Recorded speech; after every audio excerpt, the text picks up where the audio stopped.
એક દિવસ ફુમતાજી ઘરે આવ્યા. બહુ થાકી ગયા હતા, પણ ઘરમાં પ્રવેશ કરતા જ પત્નીનો ચહેરો થોડો ગુસ્સામાં લાગ્યો. પત્ની: તમે આખો દિવસ ક્યાં હતા? ફોન પણ નથી ઉઠાવ્યો. ફુમતાજી થોડી ગભરાઈને: અરે બાપા, કામમાં હતો, નેટવર્ક નહોતું. પત્ની: હંમેશા એક જ બહાનું, મને સમય જ નથી આપતા હવે.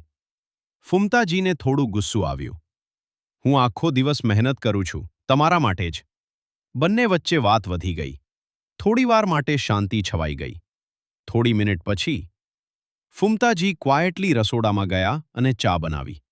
પત્ની સામે આવીને કહ્યું: ચાલો, પહેલા ચા પી લઈએ, પછી શાંતિથી વાત કરીએ.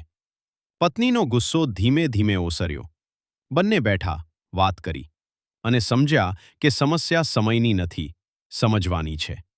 મેસેજ: ઝઘડો દરેક ઘરમાં થાય, પણ સમજ અને પ્રેમથી બધું ઠીક થઈ શકે.